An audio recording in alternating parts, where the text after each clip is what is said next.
You're fired. Clear out your locker. Samantha was a kind-hearted coffee shop manager who stood up for what was right. Her simple act of defending a veteran and his service dog cost her the job she loved, but it didn't go unnoticed. 1 hour later, something happened that would change her life forever. Hi everyone, let's get started.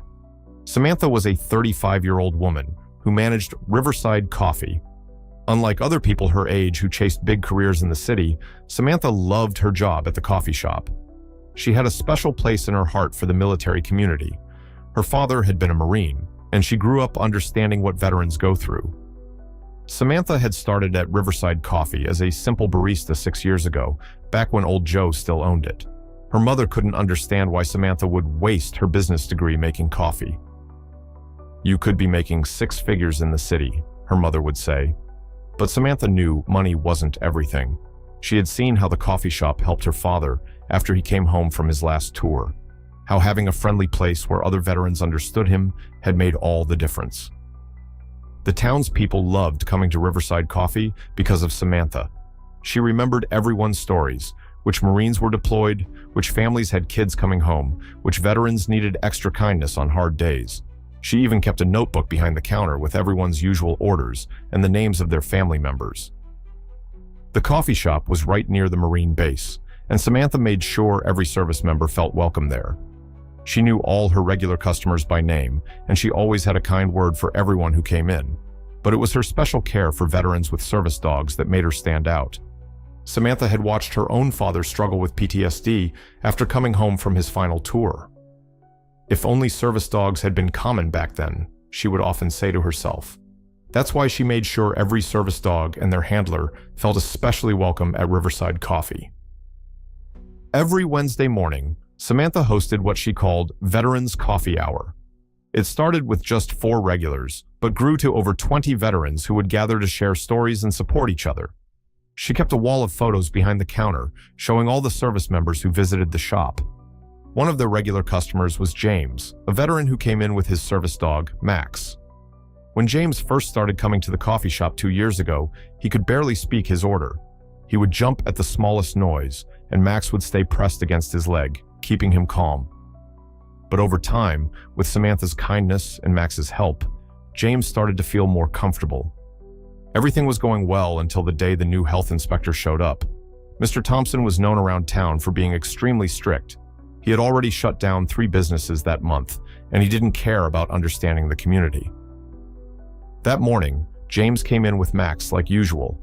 The big German Shepherd was wearing his service dog vest and staying close to James, just doing his job. But as soon as Mr. Thompson saw Max, his face turned red with anger. "You can't have dogs in here," he shouted, making several customers jump. "It's a health code violation. This establishment will be shut down immediately." Samantha saw James start to tremble, the same way her father used to when he got overwhelmed. Without hesitation, she stepped forward. "Sir," she said calmly, "Max is a registered service dog. The ADA laws clearly state that service animals must be allowed in food service establishments." "I don't care about any laws," Mr. Thompson snapped. "Either the dog leaves or I'm shutting this place down." The district manager, who had come to oversee the inspection, looked horrified. "Samantha, apologize right now." Samantha stood her ground. "I won't apologize for following federal law," she said firmly. "My father was a Marine. He taught me that standing up for what's right matters more than keeping your job." "Then you don't have a job anymore," the district manager yelled. "You're fired. Clear out your locker." Samantha yanked off her apron. 6 years she'd put into this place. 6 years of early mornings, late nights, remembering every regular's order. And just like that, gone. Fired for standing up for a veteran. Her gut sank. Rent was due next week. She had no backup plan, no safety net. She grabbed her stuff from the back, swallowing the lump in her throat. Then she heard it. A low rumble, then another, and another. Engines, a lot of them. The ground almost shook with it. She frowned, walked to the door, then stopped dead. The car park was full of Marines, lined up in uniform, serious as hell. And leading them? Colonel James Parker, heading straight for the door. What they didn't know was that someone had filmed the whole thing. A customer in line was married to the Marine Corps base commander, and within minutes, the video was spreading through the base like wildfire. The colonel walked straight up to Mr. Thompson and the district manager. "Gentlemen," he said in a voice that commanded attention, "I believe we need to have a discussion about our veterans." It turned out James wasn't just any veteran. He had earned a Silver Star for valor, and Max wasn't just any service dog.